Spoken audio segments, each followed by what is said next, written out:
데살로니가전서 4장 13절에서 18절입니다.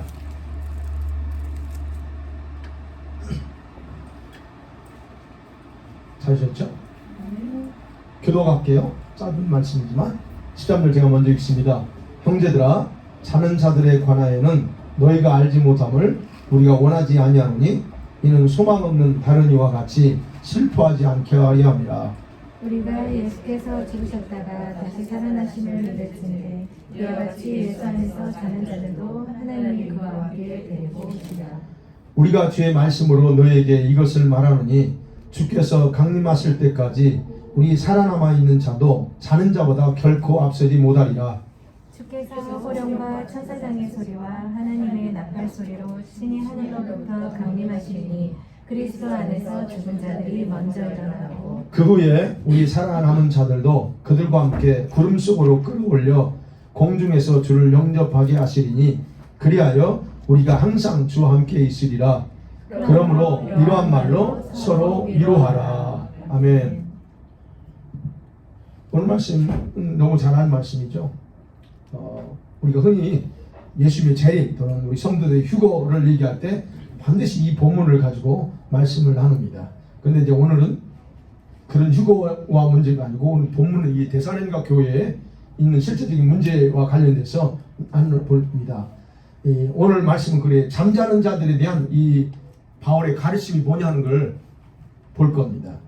바울이 데살로니가 교회를 떠났습니다. 이제 선교하고 한 3주 정도 있다가 쫓겨났습니다.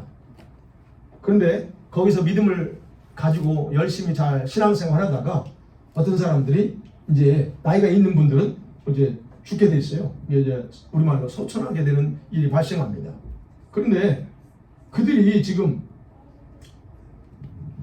바울에게서 짧은 3주 동안 바울에게서 들었던 것들은 뭐냐면 죽음보다 영생한다. 우리는 영원히 산다고 하는 그런 메시지를 계속 들었었어요.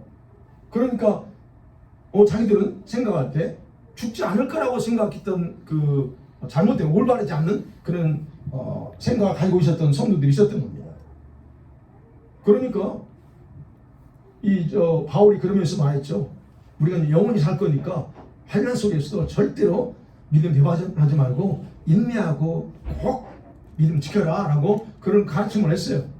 근데 자기 주변의 형제 자매들이 죽어가요. 자, 그런 모습을 보고서 자기들 스스로 의구심을 갖게 된 겁니다. 아니, 주님 오시기 전에 이 죽어버린 성도들은 어떻게 되는겨? 라는 가장 간단한 문제입니다.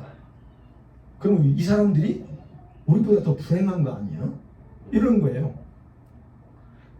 여러분, 이러한 의문이 디모데를 통해서 바울에게 전달돼요. 가보니까 선생님, 데살로니가 교회 성도들이 이런 문제로 고민하고 있더라고요 라고 합니다. 그러자 바울이 편지를 쓰면서 바로 그 문제에 대해서 답변을 해주고 있는 것이 바로 오늘 본문입니다. 그래서 바울은 13절에서 그들이 이것에 대해서 그 죽은 자에 대해서 알지 못함을 우리가 원하지 아니한다 라고 13절에서 시작하면서 바로 그들의 의문하고 있는 그 의문의 주제를 지금 쓰기 시작하는 거예요.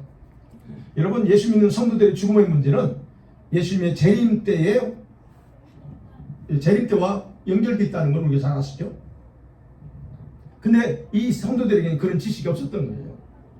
이게 바울이 말할 때 우리가 영생한다는 그 말을 그냥 죽지 않고 영원히 사는 걸로 오해한 겁니다. 그러다 보니까 우리가 다시 살아나는 부분에 대해서 전혀 생각을 못했고 그 다시 부활한다고 하는 것도 역시 예수님과 관련됐지만 그러다 보니까 그런 지식을 없었게 됐다. 그런데 바로 오늘 본문에서는 바울이 그런 죽은 성도들과 주님과의 재림에 대한 중요한 그런 정보를 우리에게 제공하고 있어요. 왜 그러냐면 왜 데살로니가 교회 성도들이 그랬냐면 헬라 철학의 문화, 헬라 철학이죠. 그 문화, 헬레니즘 문화와 그 다음에 사상의 지배를 받았던 사람들이에요. 그러다 보니까 죽음이 마지막이라고 이게 생각한 거예요, 그들은. 그래서 그런 문제가 발생했다 일단 생각해 봅니다. 근데 바울이 첫 번째로 생각할 건 바울이 근데 그렇게 말하지 않습니다. 아니다. 우리 죽은 성도들은 반드시 부활한다라고 언급합니다. 여러분, 데살로니가 교회 성도들과 바울이 지금 다른 개념으로서 죽었다라고 표현하지 않고 자는 자들이라고 표현해요. 그죠? 13절에 자는 자들에 대해서는 그렇게 표현합니다. 성경은 우리 성도들의 죽음을 그렇게 단순히 무의미한 죽음이라고 말하지 않고 마치 푹 잠을 자는 것 상태라고 그렇게 기록하고 있다는 걸 여러분 잘 아십니다. 그러니까 성도가 죽었다고 하는 것은 육신을 벗어버리고 잠자는 순간을 의미하는 표현으로 쓴 거예요. 그러니까 우리가 죽으면 육신은 죽지만 우리 영혼은 지금 저기서 쉬고 있는 겁니다. 그런 순간을 이렇게 우리식으로 자고 있다라고 표현했다는 얘기예요. 그런데 여기 보니까 바울이 그랬죠. 예수 안에서 그랬어요. 예수 안에서 자는 14절에 보면 예수 안에서 자는 자들을 그렇게 표현합니다. 여러분 여기서 예수 안에 자는 자들이라고 하는 말은 예수님을 통하여 또는 예수님으로 말미암아 자는 죽은 자들 그들은 다시 부활한다는 의미예요. 그러니까 여러분 우리 성도들의 죽음은 그 끝나는 인생이 아니라는 거예요. 부활함을 통해서 영원한 삶을 다시 소유할 수 있다라고 하는 거예요. 왜냐하면 이 14절에 말하고 있는 것처럼 예수님을 믿는다고 하는 의미는 단순히 저와 여러분이 예수님의 십자가의 죽음을 통해서 구원받았다 또는 예수님이 나를 구원하셔서 라고 하는 그것만 의미하지 않습니다. 즉 예수님이 다시 부활하셨잖아요. 여러분과 저의 구원의 완성은 십자가에 죽으셔서 완성한 게 아니고요. 주님이 죽으셨다가 부활하심을 통해서 완성했거든요. 그러니까 저와 여러분이 예수님을 믿는다는 의미는 단순히 십자가의 죽음만이 아니고 부활함을 통해서 완성된 구원 그걸 믿는다는 거예요. 그러면 나도 부활한다는 의미가 바로 거기에 포함되어 있다는 얘기입니다. 그래서 바울은 여기에서 우리 현대 성도들, 오늘날 성도들이 생각하는 휴거 문제를 얘기하잖아요. 우리 휴거하면 여기 이 말씀을 가지고 하잖아요. 우리 휴거되고 싶고 휴거에 대해서 얘기하지 않습니다. 믿음 안에서 죽은 자들에 대한 불안을 가지고 있는 데살로니가 성도들을 위해서 그들을 위로하기 위해서 장차 그 이미 죽은 성도들을 우리가 어떻게 만날 것이냐, 언제 만날 것인가에 대해서 예수님의 재림과 관련해서 그렇게 설명하고 있다는 거예요. 그래서 그 바울이 죽은 자들이 다시 부활한다고 하는 사실을 확신하게 해주려고 예수님이 다시 부활하신 것을 믿는 믿음의 근거에서 내가 설명할게 라고 말하는 거예요. 여기서 14절 그랬죠. 우리가 예수께서 죽으셨다가 다시 살아나심을 믿을진대 란 말이에요. 그냥 설명하는 게 아니고요. 너희들이 가지고 있는 믿음은 예수님이 다시 부활한 걸 믿는 믿음이야. 그 믿음을 가지고 있는 그거에 근거해서 내가 설명할게 라고 얘기한다는 얘기예요. 근데 여러분 이런 부활의 문제는 이 데살로니가 교회만 문제가 있었던 건 아닙니다. 고린도 교회가 더 심각했어요. 고린도 교회 어떤 겁니까? 고린도 교회는 아예 부활이 없다라고 합니다. 여러분 고린도라고 하는 지역 도시는 아까도 말씀드린 헬라 문화의 지배에서 이방 성도들이에요. 근데 그들의 사고방식이나 의식은 다 헬라 철학이에요. 헬라 사상을 다 그대로 알고 있습니다. 오늘 저와 여러분이 가지고 있는 사상, 우리 한국 사람이니까 한국 문화, 한국 사상 이런 그걸 다 가지고 있죠. 그걸 가지고 우리가 지금 신앙을 가지고 뭘 믿어요, 뭘 행합니다. 근데 대부분 다 우리 사고방식이 어떤 식이에요? 저쪽 사고방식 가지고 하고 있는 거예요. 여기 사람 여기 사고방식으로 가죠.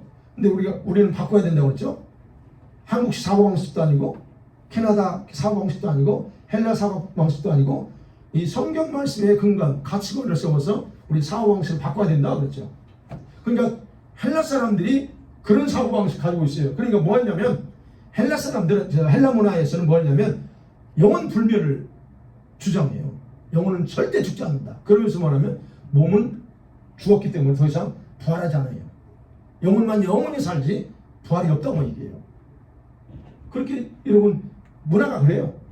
근데 이런 문화적 배경 때문에 일부 고린도 교회 성도들 중에서 부활을 의심하거나 아니면 부활을 없다라고 얘기했던 거예요. 그런데 그것은 문제는 단순한 문제가 아니었습니다. 여러분이 부활 없어 라고 한다면 그냥 여러분은 혼자 부활 없어 믿는 그렇게 말하는 게 아니고 더 심각한 문제가 있다는 얘기예요. 바울이 지금 그걸 고린도전서 15장에서 얘기합니다. 이거는 몇몇 성도의 문제만이 아니었어요. 그것은 예수님의 부활을 의심하는 결과를 유발하기 때문이에요. 여러분이 부활했다고 믿으면 여러분 다른 사람을 통해서 예수님 부활했다라고 그렇게 믿게끔 만드는 행동을 할 수 있다는 얘기예요. 그게 더 심각하다는 거예요. 예수님의 부활과 그리고 또 우리 예수님 부활을 믿잖아요. 그러면 예수님 부활과 그에게 속하는 성도들의 부활도 있는데 이게 연결되어 있어요. 그러면 예수님 부활이 없다면 무슨 말이에요? 여러분 십자가는 아무 의미 없다는 겁니다. 예수님의 죽음이 의미 없다는 거예요. 그럼 저와 여러분도 믿고 있는 게 다 거짓이에요. 그러니까 이 죄의 용서를 보장하지 않는다는 얘기예요. 왜? 예수님의 십자가를 부정하는 거거든요. 그게 아니 부활이 없다면 예수님의 죽음이 없다는 얘기잖아요. 그러면 결국 저와 여러분 죄도 용서받지 못합니다. 바로 그런 심각한 문제가 있는데 이 고린도 교회는 그냥 단순하게 자기들 사상의 근거에서 부활 없어, 나는 그거 안 믿어, 이런 식으로 했다는 얘기예요. 근데 바울이나 사도나 오늘날 교회에서 선포하는 게 뭡니까? 우린 다시 부활한다, 예수님 다시 오신다, 이렇게 외치고 있잖아요. 그럼 이 모든 것도 다 거짓이 되고 맙니다.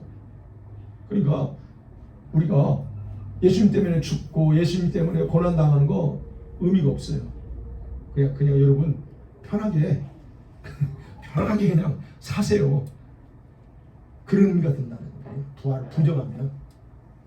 그래서 바울이 고린도전서 15장 20절에서 그래요. 이제 예수 그리스도께서 죽은 자 가운데서 다시 살아나서 잠자는 자들의 첫열매가 되셨도다 라고 단호하게 모신다 거예요. 예수님 부활의 첫열매예요.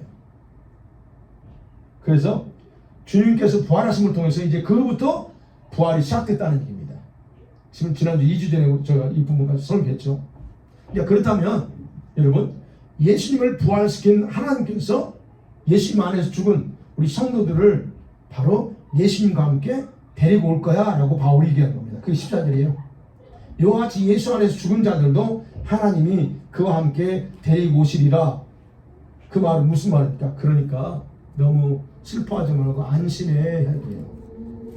그들은 지금 어디에 있어요? 하나님 안에 있어 라고 얘기하는 겁니다. 죽어서 끝나는 게 아니고 지금 그들은 하나님과 함께 있다 라고 얘기하는 거예요. 그러니까 안심하라는 거예요. 그게 지금 바울이 14절에서 얘기한 걸 제가 풀어서 말씀드렸습니다. 그 다음 두 번째 생각할 게 15절 16절 이하예요. 그럼 언제 부활하느냐 하는 겁니다. 이 죽은 자들이 도대체 언제 살아날까? 바울이 그랬어요. 죽은 성도들의 부활은 확실하다, 보장되어 있다. 그래서 안심시킵니다.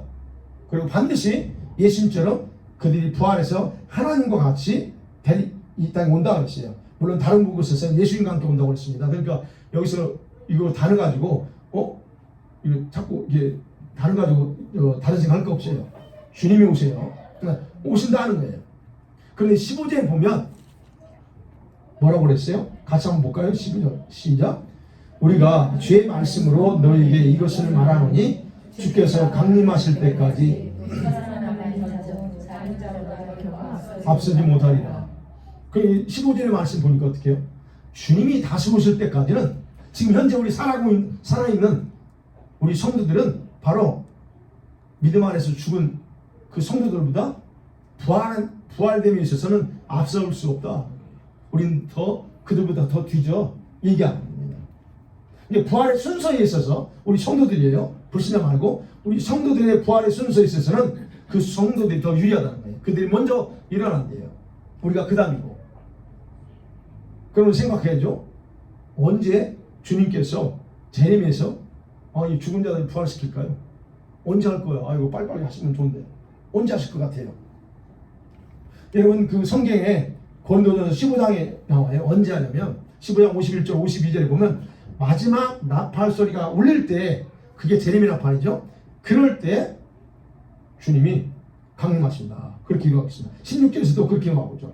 16절에서 주께서 호련과 천사장의 소리와 하나님의 나팔 소리로 신이 하늘로부터 재림하시리니 그랬습니다. 그게 언제 오냐? 나팔 소리가 울려야 돼요. 그냥 오시지 않습니다. 분명히 예수님 오실 때는 짜자잔 하고 자기가 온다고 사인을 보내봅니다. 여러분 결혼식 때 뭐죠? 결혼식 잔치에서 그냥 결혼식 하지 않습니다. 신랑이 온다고 하는 것은 미리 다 통보해요. 짠 하고 통보합니다. 그리고 준비한 사람들은 결혼식 들어가는 거예요. 그거 똑같다는 게 예수님이 저와 여러분을 이 땅에 데리러 오기 위해서 재림하실 때는 그냥 오시잖아요. 그래서 말합니다. 나팔소리 호령하고 하나님 주께서 큰 소리 호령하고 천사장이 큰 소리 외치는 그런 어떤 신호 사인을 하고 오신다 그럽니다. 자, 그러면 이게 생각해 보죠. 이 17절에 주께서 호령한다 그랬어요. 주님 자신이 호령한대요. 이건 외치는 거예요. 우리 샤우팅 하는 거예요. 큰 소리로 외칩니다. 어떤 외침인지 정확하게 모릅니다. 그러나 여기서 보면 호령한대요. 샤우팅 외치신대요. 그럼 뭘까라고 우리가 생각해 볼 수 있는 것은 여러분 죽은 자들에게 일어나라고 주님 명령하는 소리라고 생각할 수 있습니다. 요한복음 5장 28절에 보면 잠자는 자, 죽은 자들이 일어난다고 해요. 이들이 언제 일어나냐는 거예요. 바로 주님이 그들을 향해서 명령하는 거예요. 일어나라. 큰 소리로 외치는 겁니다. 호령이라는 말이 그래요. 그 말 탄 사람이 그 말을 향해서 그 채찍을 가면서 외치는 소리 있잖아요. 그거 똑같아요. 그래서 이 호령이라고 하는 말은 바로 깨우는 하나님의 어마어마한 그런 음성이다라고 우리가 생각해 볼 수 있고요. 그 다음에 두 번째 천사장의 소리가 있습니다. 보이스 오브 아키엔젤입니다. 이거 천사장. 여기서 천사장이 누군지 모릅니다. 가브리엘 천사일지 미가엘 천사일지 또 유대의 그 탈무드에는 천사장이 7, 8 정도 돼요. 근데 우리 성경에는 딱 가브리엘하고 미가엘만 나오잖아요. 근데 성경대로 보면 가브리엘이 외칠지 미가엘이 외칠지 몰라. 여러분이 생각할 때는 어떻게 같아요? 가브리엘이 이렇게 외칠까요? 미가엘이 외칠까요? 예측할 수 있어요. 왜요? 미가엘은 천사장, 군사예요. 저 싸움꾼이에요. 국방부 장관입니다. 그는 그 일을 하지. 가브리엘이 누구예요? 메신저입니다. 그러면 누가 외칠 것 같아요? 미가엘이 아니고 가브리엘이에요. 제가 생각할 때는 다릅니다. 성경 없어요. 제 예측하는 거예요. 제가 생각할 때는 미가엘은 아니고 미가엘은 싸우는 거고, 그 다음에 가브리엘이 소식을 전하는 메신저이기 때문에 그 가브리엘 천사가 외치지 않을까 생각합니다. 근데 천사장이 어떤 말을 선포할지는 몰라요. 그러나 분명한 것은 만왕의 왕이 오신다는 출정의 소식을 알리는 신호가 아닐까라고 저는 생각해봐요. 그 다음에 세 번째로 하나님의 나팔 소리가 울린대요. 나팔 소리. 트럼펫 오브 갓. 나팔 소리예요. 이 나팔 소리는 전 우주를 향해서 외칩니다. 지금 호령과 천사장의 소리는 영계에서 울릴 수 있어요. 영계 세계에서 천상에서. 그러나 이 나팔 소리는 이 온 우주에 울려 퍼집니다. 하나님의 나팔 소리. 그래서 하나님의 백성의 구원을 알리는 이 소리입니다. 이 나팔 소리와 함께 택한 자들이 주님을 영접한다고 해요. 그럼 이 소리를 누가 듣느냐는 겁니다. 이 지구를 향해서 외쳐야 돼요. 나팔이 불어요. 그럼 이 소리를 여러분 들으셔야 됩니다. 예전에도 한번 말씀드렸죠. 이 나팔 소리를 듣는 자가 휴거됩니다. 죄송해요. 영이 깨있는 자들은 이 나팔 소리를 듣게 돼 있어요. 아무나 못 듣습니다. 영이 깨 있어야 돼요. 반드시 깨 있어. 졸고 있어도 안 되지만 깨 있어야 돼요. 영이 깨 있는 사람들이 이 나팔 소리를 듣고 그 소리를 들을 때 주님이 재림하신다는 신호라는 걸 알게 돼요. 인식돼요. 그 나팔 소리와 함께 이 소리 듣는 사람 다 하고 올라갑니다. 그래서 여기서 하나님의 나팔 소리, 그 다음에 고린도전서 15장에서도 마지막 나팔 소리라고 표현되어 있어요. 어쨌든 그래서 나팔 소리가 울려요. 이건 우주를 향해서. 여러분 그래서 좀 기도하세요. 하나님 나도 좀 나팔 소리 좀 듣게 되라고. 그러면 어떻게 돼요? 귀 할례 받아야 됩니다. 귀가 할례를 받아야 돼요. 마음의 할례를 받아야 되는 것처럼 귀도 할례 받아야 됩니다. 그 의미는 뭐예요? 지금 우리가 너무 세상의 것에 듣는 소리에 너무 익혀 있고 주의 음성 듣는 데는 우리가 너무 둔해. 왜요? 왜 둔할까요? 세상 거에 듣는 것만 익숙하거든. 주님이 나에게 뭐라고 말씀하시는 거는 듣지 못하는 이유가 바로 그거예요. 그 이걸 바꿔야 돼요, 여러분. 그러려면 어떻게? 할례를 받아야 된다 그래요. 귀가 할례 받아야 돼요. 여러분, 그래서 그거는 여러분이 주님께 요구하셔야 돼요. 그리고 회개하면서 해야 돼요. 주님, 내가 지금까지 쓸데없는 일 너무 많이 듣고 그랬던 것들에 대해서 한번 하면서 주님, 나는 좀 귀 좀 이렇게 해달라고 하셔야 됩니다. 그래서 영의 귀가 이렇게 예민하게 발달해서 들을 수 있도록, 어쨌든 이 나팔 소리가 울려 퍼질 때 주님이 오신다 그럽니다. 그러면서 이제 이렇게 얘기해요. 그러면서 말하면 바울은 여기에서 죽은 성도들과 살아있는 성도들의 부활에 순수만 언급하고 있다는 거예요. 그럼 예수님의 재림과 함께 먼저 죽은 자들이 부활한다고 했어요. 그리고 나서 지상에 남아있는 모든 자들이 지상에 남아있는 자는 변화되는 겁니다. 부활이 아니에요. 변화됩니다. 바울이요, 이 사실을 강조하는 이유가 있습니다. 아까도 말씀드린 것처럼 이 데살로니 교회의 성도들의 염려, 걱정, 슬픔, 죽은 자들에 대한 그런 것. 그래서 우리 살아있는 우리보다 더 복된 상태에 있어 라고 얘기하는 거예요. 그래서 지금 죽은 자들이 먼저 부활해 라고 얘기하는 거예요. 본문의 그 16절과 17절이 그겁니다. 조금 더 상세하게 표현하고 있는 것이 고린도전서 15장이에요. 그래서 부활장입니다. 거기 보면 여러분 한번 볼까요? 고린도전서 잠깐 한번 살펴볼게요. 고린도전서 15장 시작성경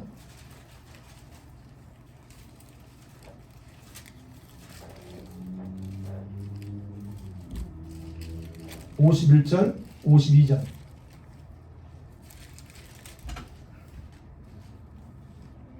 찾으셨죠? 네. 고린도전서 15장 51, 52 같이 보겠습니다. 시작. 보라, 내가 너희에게 비밀을 말하노니 우리가 다 잠잘 것이 아니요 마지막 나팔에 순식간에 호련히 다 변화되리니 나팔 소리가 나매 죽은 자들이 썩지 아니할 것으로 다시 살아나고 우리도 변화되리라. 여기입니다. 분명히 그랬어요. 죽은 자들은 썩지 않을 몸으로 죽은 자들 썩지 않을 몸으로 부활합니다. 근데 남아있는 자들 뭐라고 그래요? 변화된대요. shall be changed 됩니다. 바뀝니다. 낙원에 예수 믿고 지금 죽은 분들이 낙원에 계시는데 낙원에 있던 그 영혼들이 영의 몸을 입는 것을 부활이라고 해요. 근데 그게 언제 일어나? 예수님이 재림하실 때 부활합니다. 그래서 그 몸을, 그 부활한 몸을 부활체라고 얘기하죠. 마태복음 26장에 보면 27장인가 거기 보면은 왜 예수님이 다시 부활하실 때 그 무덤에서 사람이 막 살아나는데 맞아요. 돌아다닐 때잖아요. 그건 뭐예요? 그건 이제 미스테리인데 그 이제 그 위에 그런 얘기들이 있어요. 그분들이 그 예수님이 부활할 때 함께 부활해서 있다가 그 동네 마을에 가서 보였다고 했잖아요.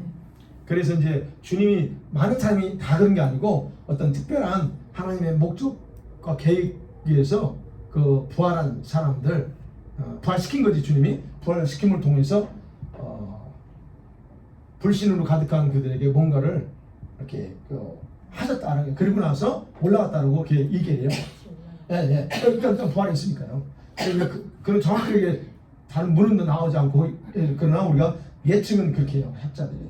그래서 그렇게 했다라고. 그러니까 낙원에 있던 영혼들이 부활의 몸을 입는 걸 부활체예요. 반면에 지상에 살아남아 있는 우리들, 우리가 그렇다고 생각해요. 저와 여러분이 살아있는 상태에서 현재 이 육의 몸을 가지고 있는 사람이 주님이 재림할 때 우리가 어떻게 돼요? 영의 몸으로 변화되는 현상을 영적인 변화라고 합니다. 영적으로 변화된 이 몸이 영적으로 바뀝니다. 그래서 그 영의 몸으로 변화된 몸을 변화체라고 말합니다. 변화. 그래서 변화라고 했잖아요. shall be changed 돼요. 이 몸이 부활하는 게 아니고요. 변화체가 돼요. 다시 말씀드리면 예수님의 재림 때에 육신이 죽어서 낙원에 있는 성도들은 썩지 않을 신령한 몸으로 부활해요. 다시 살아나는 그게 부활체예요. 예수님처럼 죽었다가 다시 살아나는 그 부활체로 나옵니다. 근데 땅에 있는 성도들은 신령한 몸을 그냥 덧입는 거예요. 그래서 변화체가 된다고 합니다. 그래서 이 몸이 그 신령한 몸이 우리 안에 들어오면서 육신의 부분이 어떻게 변화되는지 모르지만 변화돼요. 그래서 그걸 변화체라고 해요. 그러면 왜 이게 변화돼서 변화체가 돼야 되냐? 그럼 나오잖아요. 그래 올라가요. 주님 올 때 올라간단 말이에요. 그럼 이 육신 가지고 못 올라가요. 그럼 현재 내가 육신 몸을 가지고 있는데 이 육신의 몸이 바뀌어야 되는데 어떻게 바뀔까? 이건 아무도 모르죠. 그래서 신령한 몸을 주님이 우리에게 덧입혀 줄 때 그것이 확 바뀌는 거예요. 그렇게 설명하면 됩니다.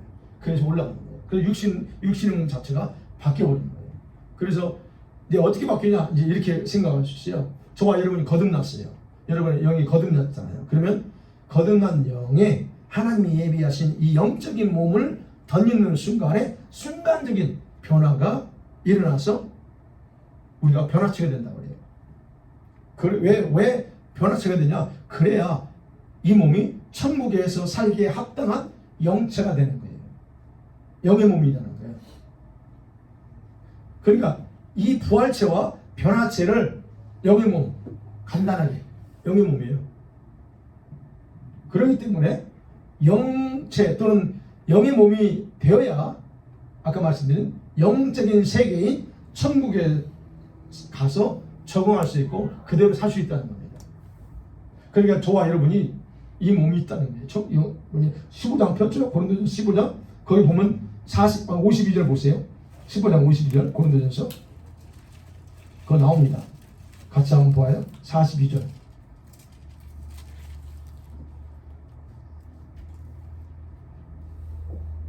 볼까요? 시작.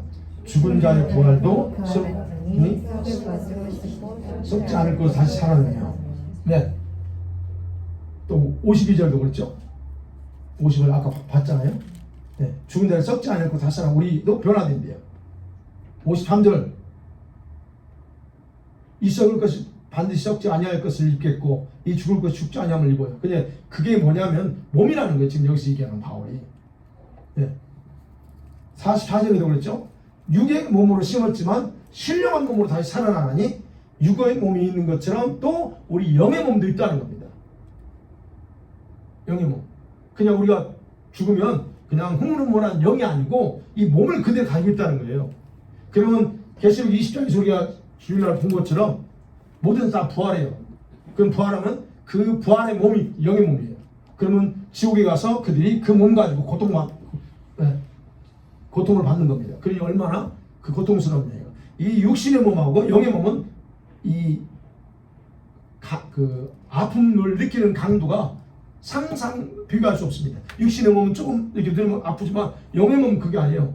옆에만 가기만 해도 영의 몸은 고통을 당하는 거예요. 그러면 지옥에서 그런 고통을 당한다고 할 때 얼마나 고통스럽겠냐. 근데 그게 1, 2년이 아니고 영원히. 그러니까 절대 거기 갈 생각하지 마세요. 거기는 가서는 안 됩니다. 한번 가보고 나오면 안 돼요? 아니요, 못 나와요. 그러니까 그래서 우리에게 영의 몸이 있다는 거예요. 이게 부활하거나 그러면 바로 영의 몸이 된다는 거예요. 예. 그래서 여러분 몸만 있고 영혼이 없으면 그게 죽은 몸이잖아요. 그런 것처럼 부활의 몸은 우리 영혼과 결합이 될 때 완전한 영의 영체 또는 영의 몸이 된다라고 이해하시면 됩니다. 그렇기 때문에 바울은 얘기하는 거 지금 이제 본론으로 돌아와서 죽어있는 성도들 걱정하지 마. 그 성도들은 부활하는데 이런 모습으로 부활한다라고 부활이 확정됐다라고 위로하는 거예요. 바울이. 그 다음에 이제 세 번째로 또 생각할 수 있는 게 그러면 부활 후에는 어떻게 되느냐는 거예요. 다시 살아난대요. 바울이 여기서 언급합니다. 17절에 보면 얘기하죠. 그 후에 우리 살아남은 자들도 그들과 함께 구름 속으로 끌어올려간다 합니다. 부활한 후에 어떻게 될까? 내용을 보니까 우리가 이제 어떻게 변화되냐? 부활체를 입은 성도들 또는 변화체를 가지고 있는 우리 성도들이 어디에 모아서 천사가 모으는 거죠. 우리를 천사가 모아서 공중 그랬어요. 또는 허공이라는 말입니다. 하늘에서 모아서 거기서 주님을 만난다 그래요. 이 17절. 그래서 공중에서 주를 영접하게 하시리니 그랬습니다. 여러분, 천사가 우리를 모읍니다. 주님이 우리를 모으는 게 아니고 주님이 천사를 시켜서 자기 백성들, 깨어있고 나팔소를 듣는 그런 사람들을 다 모아요. 어디에서 지상에 있는 사람 다 모아. 여기서는 끌어올린다고 그랬고, 마태복음 24장 31절에서는 모은다고 그래요. 끌어모으는 게 아니에요. 모아요. 그래서 예수님 앞으로 데려갑니다. 거기서 공중에서 예수님을 만난다라고 오늘 성경에 기록되어 있죠. 그래서 영접하게 하시리니 라고 하는 단어, 이게 다루는 거 아니에요. 영접하게 한다는 그 단어는 마치 그죠, 장군이 전쟁하고 나왔을 때, 또는 어느 지역에 뭐 프라임 미니스터든 대통령이 가면 뭘 해요? 환영시켜야 되잖아요. 그래서 자국민들 모아서 이 대통령 오셨으니까 좀 기쁘게 환영해달라고. 그런 거 똑같아요. 마중 나와서 시민들이 마중 나와서 호위하고 들어가는 그런 그 행위, 그게 바로 우리가 천사를 통해서 주님을 만날 때 그렇게 하겠다는 거예요. 천사의 호의를 받으면서 주님이 계시는 하늘에 올라가서 주님을 만나게 된다라고 하는 그 말씀입니다. 여기서 하늘이 어디냐는 거예요. 여기서 공중이라고 하는 단어. 이 공중은 사단의 활동 무대입니다. 에베소서 2장 2절에 공중권세 잡은 자 그렇죠? 지금 사단이 어디에서 활동해요? 두 번째 하늘 또는 뭐 첫 번째 하늘 우리가 보이는 허공, 이게 하늘을 첫 번째고, 그 다음 두 번째가 그 다음인데, 그 원수들이 거기서 지금 활동하는 본부가 거기에요. 거기를 주님이 접수하시는 거예요. 이제 딱 접수하고 거기서 성도들 다 맞이하십니다. 그러면 우리가 여기서 기억해야 될 거는 예수님 재림합니다. 그러면 재림은 신랑이신 우리 주님과 정혼하는 성도들이에요. 저와 여러분이 아직 결혼 안 했어요. 무슨 말 아시죠? 결혼하지 않고 정혼했습니다. 그런 정혼한 성도들이 결혼식을 거행하기 위해서 신랑이 신부를 데려온 거예요. 그래서 어디로 가요 이제? 결혼할 장소로 이동해야죠. 그 의미예요 지금 이게. 그래서 여기 보면 부활한 성도들이 17절 하반절에 영원히 항상 주와 함께 있으리라 그래요. 여러분, 이 말씀 가지고 많은 잘못된 휴거 이 얘기 많이 나와요. 항상 어디에 있어요? 여기서 7년 공중 혼인잔치 얘기하죠. 여러분 그거 믿지 마세요. 공중에서 혼인잔치 안 합니다. 7년간 여기 7년 대환란 있고 공중에서 휴거된 사람들이 공중에서 주님과 7년 혼인잔치 한다고? 아니, 혼인잔치 할 데가 없어서 공중에서 합니까? 아니, 상식적으로 생각해 보세요. 아니, 생각해봐요. 결혼식 어디서 해요? 결혼식은 공중이 아니에요. 주님이 결혼식 장소가 계시록에 나오잖아요. 그곳에 가서 결혼식 하지, 이 공중에서 7년간 이런 식으로 7년간 공중 재림해서 거기서 혼인잔치하고, 아닙니다. 결혼식은 결혼식 장소가 따로 있어요. 공중이 아니고요. 어딜까요? 천국이죠, 그야말로. 천국이요. 거기서 항상 있는 거지. 그래서 바울이 지금 위로하는 거예요. 그러면 이 부활체를 입고 또 휴거된 사람들은 어디로 가냐? 그게 하나님의 집이라고 그랬어요. 하나님의 집. 그래도 뭐 당연한 거지. 예수님께서 계신 곳에, 신랑이 계신 곳, 사는 곳, 그곳으로 가지. 예수님이 공중에 사십니까? 아니잖아요. 거기 가는 거예요. 또는 이 마태복음 25장에 보면 혼인잔치에서 보면 왕이 있는 곳으로 들어가요. 왕이 있는 성. 거기 들어가서 결혼식 합니다. 그리고 문을 닫아요. 열천예비원이 문을 닫아버립니다. 그러면 그 결혼식에 참석 못하는 사람이 있다고 그랬죠? 이런 곳에 가서 우리가 하는 거예요. 그러니까 여러분들이 이제 정확하게 하시세요. 우리 휴거되고 결혼식은 어디에서 하냐? 결혼식장에서 해야지. 천국의 결혼식장. 거기서 한다는 걸 정확하게 여러분이 정립하시길 원합니다. 바울이 그래서 그 얘기하는 겁니다. 이렇게 먼저 믿음으로 죽은 사람들이 그들이 먼저 부활하고, 그리고 그들이 주님과 함께 우리도 그때 가서 올라가서 주님과 함께 있다라고 얘기를 하는 거예요. 자, 네. 올라가서 혼인잔치 하고 그 다음에 마지막 때 천년왕국이 여기서 이루어질 때 그 결혼한 사람들도 다 같이 내려와서 천년왕국에 들어오는 거예요. 예수님이 그거- 와서 저기 그거 지금 이제 21장 이제 다음 주 보잖아요. 21장이 저 결혼식 그 내용이에요. 그 19장에서 계시록 19장에서 결혼식 신부가 신부 단장했다. 그거 결혼식이 아니에요. 지금 신부가 이제서 비로소 혼인식 할 수 있는 상태로 준비됐다는 얘기예요. 결혼식 한 게 아니에요. 그러고 나서 21장에 보면 밀도 나오네. 21장에 보면 거기서 신부가 예루살렘 성이 내려오는데 신부가 뭐 한 것 같다고 그래요? 네, 신부가 신랑을 위해서 깨끗하게 단장한 것 같다라고 그래요. 바로 거기가 그야말로 우리가 흔히 말하는 혼인잔치장이에요. 그러면 이제 그거는 계시록을 봐야 돼요. 지금 여기서 그 얘기가 안 되고 계시록과 연계돼서 봐야 돼요.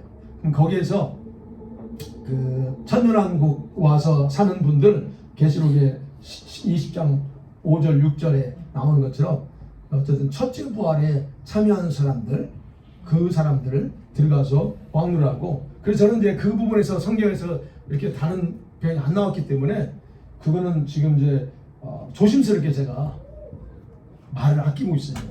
그러니까 지금 여기서 물어보지 마세요.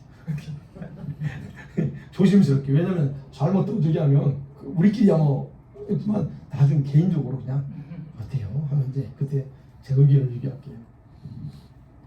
그래서 신부들 이런 분들은 그래요. 어쨌든. 자, 그래서 이 결론이 나가야죠. 여러분 우리가 성도가 부활하는 거는요 가장 영광스러운 모습으로 주님과 만나기 위해서 주님이 허락한 거예요. 그러니까 주님 재림할 때 우리를 맞이하기 위해서 어떻게 가장 영광스러운 모습 그 주님과 만날 때 그냥 이런 모습으로 만날 수 없어요. 그래서 영광스러운 모습으로 만나야 돼요. 그래서 그걸 부활하게 하고 또는 변화되기 위해서 만나는 거예요. 이런 영광스러운 모습을 가지려면 어떻게 해요? 바로 이 육신의 몸을 벗어야 돼요. 그게 죽음이에요. 그냥 죽음을 너무 슬퍼할 필요 없다는 거죠. 그래서 바울이 하고 싶은 건 죽음이 너무 슬픈 게 아니고 오히려 영화로운 몸으로 변화받기 위해서 거쳐야 되는 과정이다라고 얘기하는 겁니다. 너무 빨리 죽을 필요 없고 사명 다 하고 하시면 돼요. 네, 그래야 되죠. 네. 그렇기 때문에 우리 성도들의 죽음은 모든 것을 잃어버린 게 아니고 새로운 영의 몸 또는 부활의 몸 또는 이런 영화로운 몸을 얻게 하려고 하는 하나님의 어떤 특별 배려라고 생각할 필요가 있다는 거예요. 그러니까 바울이 18절을 그러잖아요. 그러므로 이러한 말로 서로 위로하라 얘기합니다. 사랑하는 가족들, 성도들이 믿음 안에서 죽는 것 때문에 불신자들처럼 너무 슬픔에 빠지지 않도록 해라. 그리고 위로해. 얼마 안 있으면 우리는 이렇게 이런 몸을 가지게 될 거라는 거야. 아니면 내가 또 그들과 함께 그들이 있는 곳으로 갈 수도 있고. 그래서 바울은 그렇게 결론 내립니다. 그러면서 이제 다음 주에 볼 5장 1절부터는 그러면 주님이 언제 이제 그게 나옵니다. 언제 재림할까? 언제 우리 그 얘기가 나와요. 오늘 말씀이 되었습니다. 그래서 저와 여러분이 부활체가 있고 변화체가 있고 이런 것들 다시 한번 기억하면서 주님이 우리를 한 사람 한 사람 귀하게 보고 계시고 그래서 우리를 그런 존재로 만들어 가시고 계시는 걸 기뻐하면 좋겠어요. 이 시간에 말씀 생각하면서 짧게 끝냈죠? 예, 말씀 생각하면서 우리 기도하죠.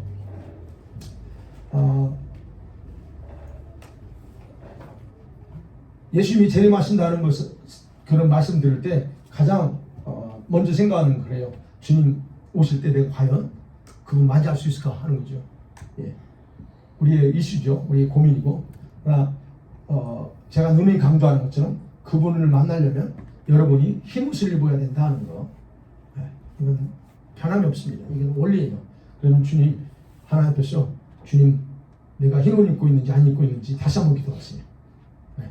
내가 하나님 흰 옷 입고 있습니까? 그 다음 흰 옷을 더 밝게 깨끗하게, 그래서 진짜 흰 옷 입었으면 이제 신부가 되어 가는 과정을 가야 되고, 아니면 아직 내가 흰 옷을 못 입었다 그렇다면 그 흰 옷 입기 위해서 요청하고 그러면서 그런 삶을 사셔야 돼.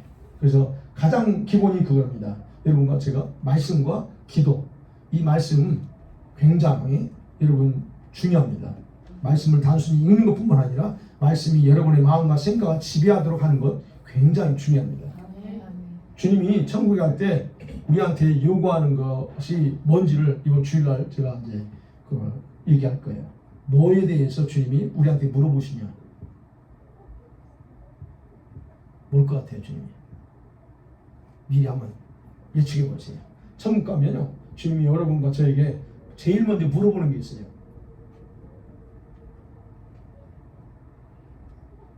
우리가 하고 있어요, 지금. 우리는 그 부분에서 감사해. 지금 우리가 그걸 하고 있어.